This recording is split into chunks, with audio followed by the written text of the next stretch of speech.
Hello, and welcome back for a very special day in the Virtual Art Room.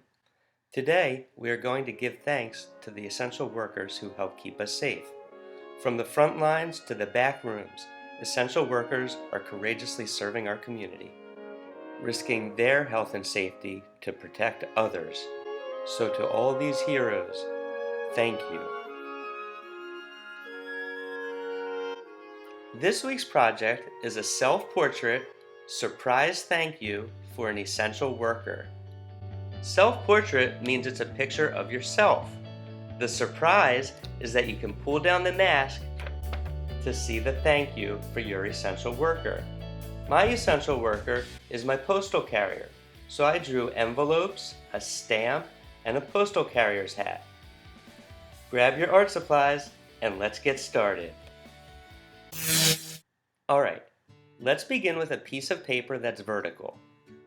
Bring the bottom of the paper to the top. Hold it still with one hand and then fold the bottom. Now you'll have two pieces of paper at the top. Bring one of those down to the bottom fold. Make sure you match up those edges really well before you fold.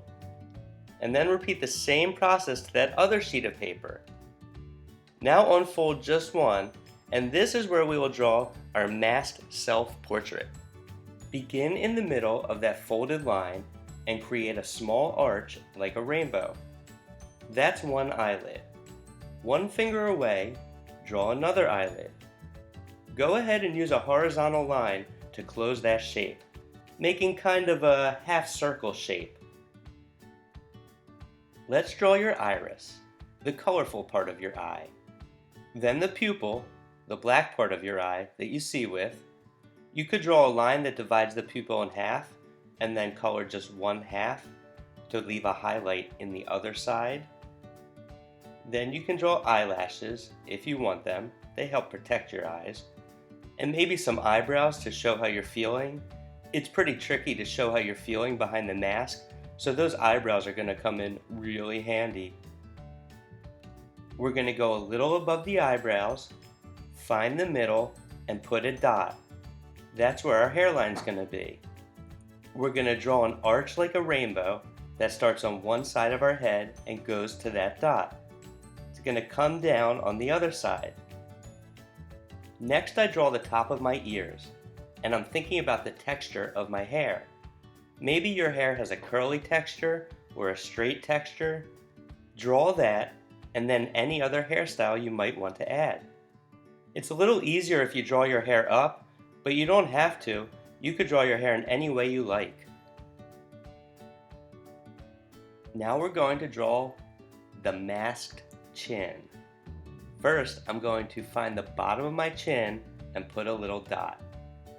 Then, starting from the side of the face, I'm going to draw a line downward that curves to that dot. I'm going to do the same thing on the other side. Then, to make the mask, I'm going to put a little dot right below the middle fold in the center of my page. And I'm going to draw a curved line from one side of the face to the dot, and then from the dot to the other side. Next, draw the bottoms of your ears, two lines for your neck, and then design your mask. The best part about wearing a mask is all the cool and funky patterns, so create your very own.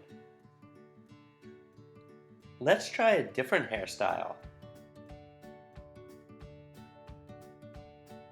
Maybe you have bangs or hair that goes over your forehead. Maybe you have short hair that's straight. Think about those textures as you start to draw. Let's go over how to draw the bottom of the masked portrait one more time. First, I put a dot at the bottom of my chin. Then, I draw a curved line down the side of my face on both sides to the dot.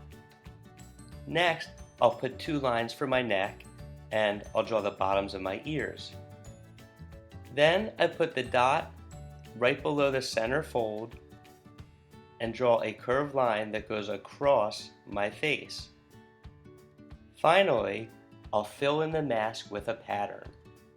This time, I think I'll use stripes.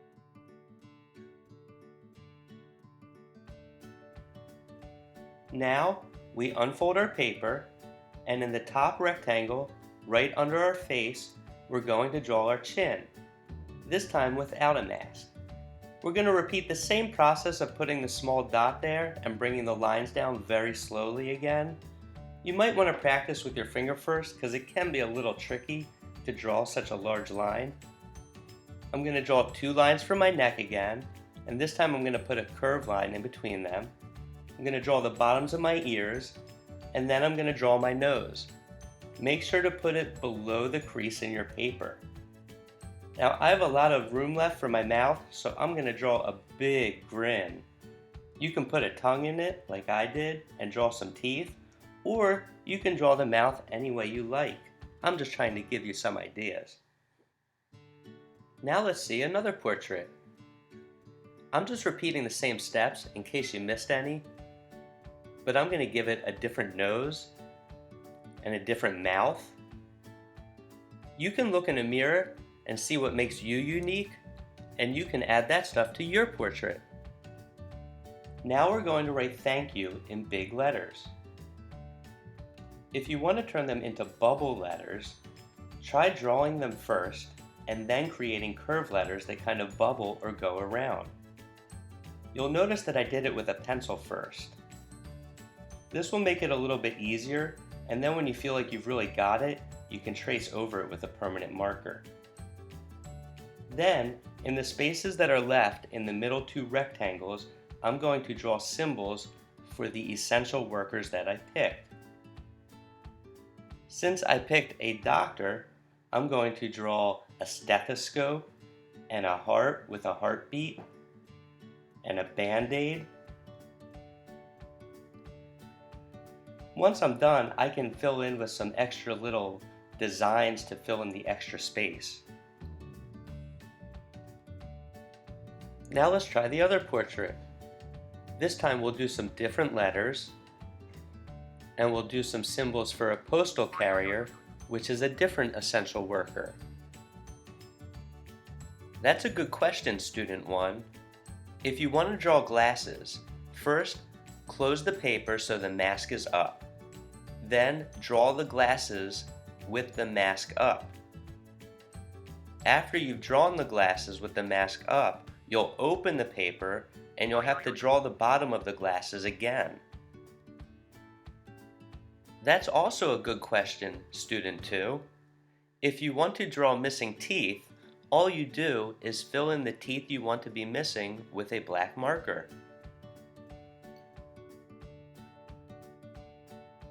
Once you've completed your portrait, then it's time to color it. I'll be using crayons and markers to decorate mine, but you can use whatever you have at home. Once you're finished, it could be fun to try and draw a portrait of the essential worker that you picked.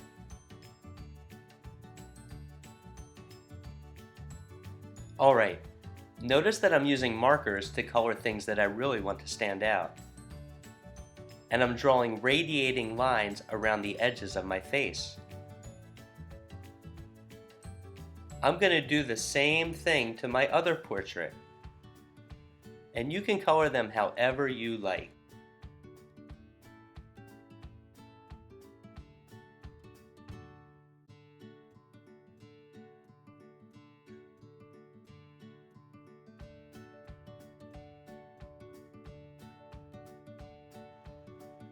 When you're all finished, your self-portrait surprise thank you for an essential worker, you'll be able to open and close it to put the mask on and take the mask off. And then you can give it to your essential worker. This brings us to the end of this week's lesson. I hope you had fun, and I'll see you next time in the virtual art room.